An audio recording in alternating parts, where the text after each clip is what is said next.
دیکھو اس میں نظر تو برحق ہے، لگنے کا امکان ہوتا ہے، لیکن ہر وہ چیز جس کا امکان ہو ضروری نہیں ہے کہ وہ لازمی ہو بھی جائے۔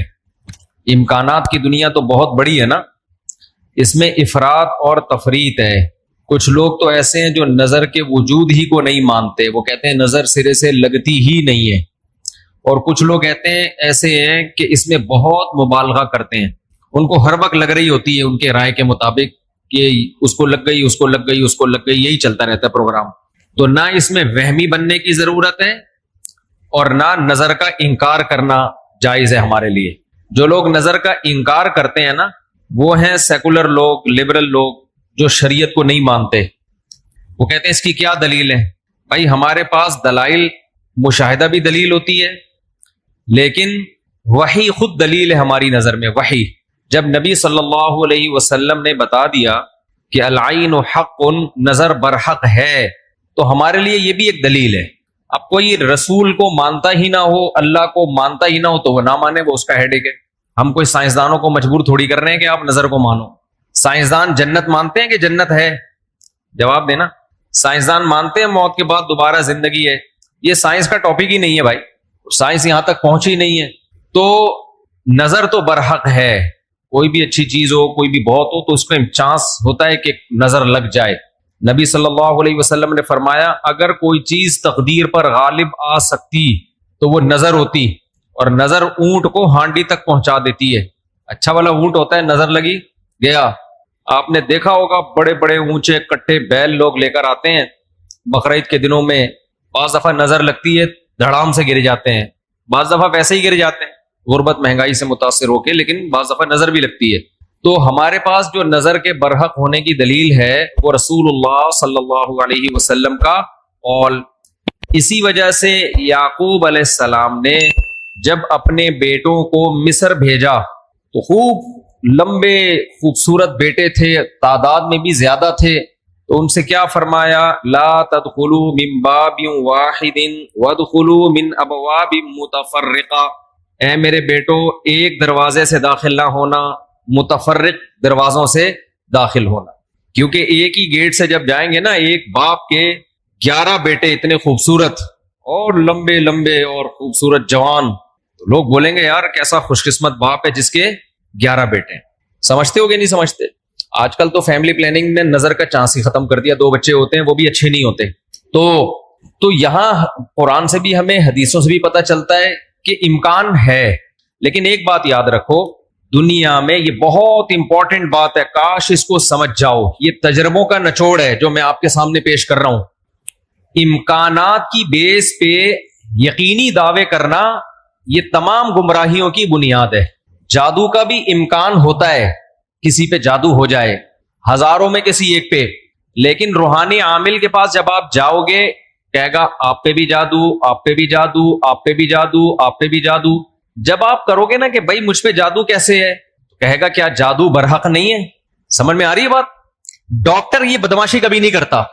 آپ ڈاکٹر کے پاس جاؤ، آپ کے گردے میں پین ہو رہا ہے، وہ چیک کرے گا کہ گیس کا پین ہے یا پتھری کا پین ہے، کیونکہ ڈاکٹر اس کا علم ہے باقاعدہ۔ وہ کبھی یہ نہیں کہے گا کہ پتھری ہے بس تکا مار دیا، بھائی ڈاکٹر صاحب پتھری کا پین کیوں ہے؟ تو وہ جواب میں کہ کیا گردوں میں پتھری ہوتی نہیں ہے کیا؟ آپ بولو گے ہوتی تو ہے، میرے ہے یا نہیں ہے، مجھے تو یہ تو بتاؤ۔ حالانکہ گردوں میں پتھری ہونے کا جتنا چانس ہے نا، جتنی پرسنٹیج 100 میں، جادو کی اس سے بھی کم ہے، ہزاروں میں کسی ایک پہ ہوتا ہے جادو۔ لیکن عاملوں کے پاس جب آپ جاؤ، یہاں الحمدللہ کچھ عامل ہیں جو میرے خلاف ایک فل پروپیگنڈا شروع کیا ہوا، اتنی خوشی ہوتی ہے مجھے، میں آپ کو بتا نہیں سکتا، جب عامل میرے خلاف بولتے ہیں اتنی خوشی ہوتی ہے، اور میں کہتا ہوں کمبختو تمہارے پاس جادو، چڑیل، جن، بھوت، تم میرے خلاف بولتے کیوں؟ نقصان پہنچا دو یار۔ تو اس سے ان کا کمزور ہونا اور ثابت ہو جاتا ہے کہ یہ ان تلوں میں تیل نہیں ہے۔ خیر میں نظر کے موضوع کو مکمل کروں، کیونکہ روحانی عاملوں کی بات آتی ہے تو مجھے ان کے خلاف بولنے میں سا خون بڑھتا ہے، میرا ایک دم جوش میں آ جاتا ہوں، ایسا لگتا ہے کچھ نہیں بھی کھایا ہو پاور آ جاتی ہے باڈی میں۔ ان کے خلاف بولنے میں مزہ بہت آتا ہے، صرف مسجد کا تقدس ہے، باہر آؤ تو اس طرح نہیں بولوں گا، انگلش میں بھی گالیاں دوں گا، پنجابی میں بھی، اردو میں بھی۔ یہاں بڑے بڑے عامل ہیں جو بڑے پنپ رہے ہیں، اور ہمارے بڑے بڑے مولانا جا جا کے نا ان کو پروموٹ کر رہے ہیں، بے شرموں کو، ان بے غیرتوں کو۔ خیر فی الحال اتنی گالی کافی ہے۔ تو اچھا میں کیا کہہ رہا تھا یار، عاملوں کے ٹاپک آتا ہے تو اتنی خوشی ہوتی ہے۔ جی نظر کی بات کر رہا تھا میں۔ تو نظر میں جو ہے نا لگنے کا چانس ہوتا ہے، یہ ہے، لیکن چانس سے فائدہ اٹھا کے ہر ایک کو یہ کہنا کہ تم پہ جادو ہے، تم پہ نظر ہے، تم پہ یہ ہے، ڈاکٹر یہ کام نہیں کرتا. شوگر کا چانس ہوتا ہے آپ کو کہ شوگر ہے، لیکن یہ تو نہیں کہ ڈاکٹر جب تک کمپلیٹلی تحقیق نہ کر لے ڈاکٹر نہیں کہے گا تمہیں شوگر ہے، تمہارے گردوں میں پتھری ہے، تمہارے پیٹ میں یہ مسئلہ ہے. حالانکہ امکانات تو ہوتے ہیں، لیکن آپ یہ جو ڈرامے باز لوگ ہیں نا روحانی عامل، ان کے پاس جاؤ گے نظر ہی لگی ہوئی ہے آپ کو، لازمی کیا لگی ہے؟ کیونکہ جب کسی کے پاس کوئی فن نہیں ہوتا، علم نہیں ہوتا، تو وہ سب کچھ جانتا ہے. پھر سمجھ رہے، ڈاکٹر کے پاس علم ہوتا ہے کڈنی کا، لہذا تحقیق کرے گا، 100 میں 2 کو کہہ دے گا تیرے گردے خراب ہیں. عاملوں کے پاس چونکہ جن چڑیل بھوت کا علم ہوتا ہی نہیں ہے، لہذا ہر ایک پر جن بھی ہے، چڑیل بھی ہے، اور بھوت بھی ہے، اور نظر بھی ہے، اور موکل بھی ہیں، اور حمزات بھی ہیں، اور پتہ نہیں کیا کیا ہے، ڈرامے بازی. سمجھتے ہو؟ جب ان کو بولو کہ کیا دلیل ہے، تو بھائی امکانات کی دنیا میں امکان کہ فلانے پہ لگ گئی تھی، فلاں پہ لگ گئی تھی، تو خوب سمجھ لو امکانات کی بیس پہ یہ کہنا کہ ابھی دیکھو ایک مولانا صاحب کا کلپ آیا، انہوں نے کہا کہ نبی صلی اللہ علیہ وسلم نے فرمایا کہ ہر بیماری کی دوا اللہ نے رکھی ہے دنیا میں، یہ صحیح حدیث ہے. پھر انہوں نے ایک دوا بتائی کہ یہ شوگر کی بہترین دوا ہے. بھائی آپ ڈاکٹر ہو، آپ سائنٹسٹ ہو، کہہ رہے میں نے یہ کہیں سے نکالی ہے. ڈاکٹر کہہ رہے ہیں شوگر ایک اسٹیج پہ پہنچنے کے بعد لا علاج ہے، یہی کہتے ہیں نا ڈاکٹر.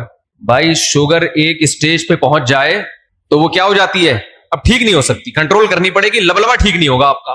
لیکن انہوں نے کہا کہ دیکھو ہر بیماری کی اللہ نے شفا پیدا کی ہے، تو یہ میڈیسن، یہ کوئی دیسی نسخہ ہے، یہ شوگر ٹھیک کر دے گا.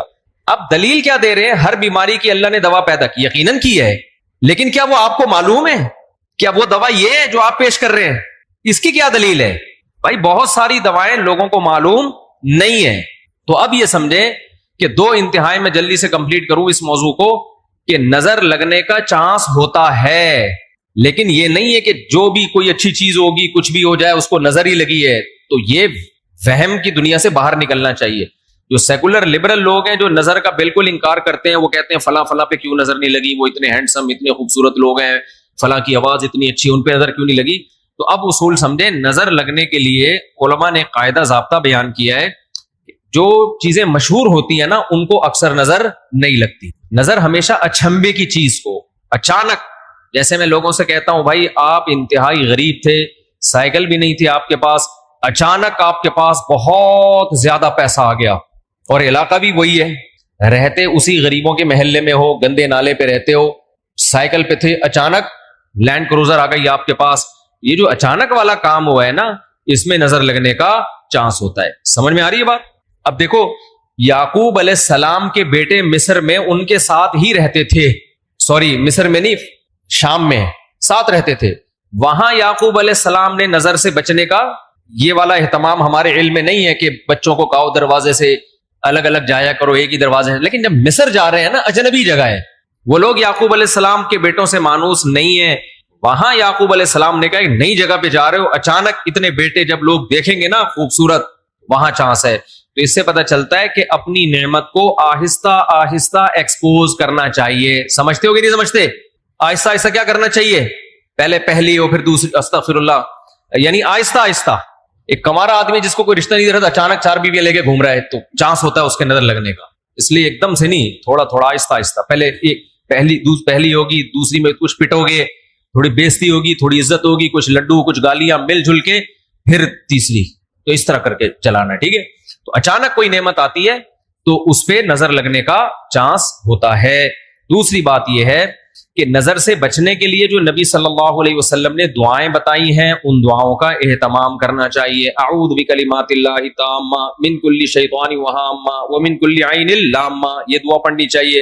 اور اپنی نعمت کا اظہار ان لوگوں کے سامنے کرنا چاہیے جو آپ سے محبت کرتے ہیں، وہ خوش ہوں گے.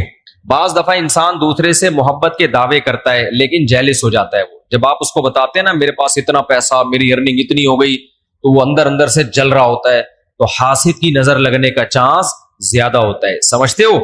تو اپنی نعمت ہر ایک کے سامنے نہیں بیان کرنی چاہیے. بعض دفعہ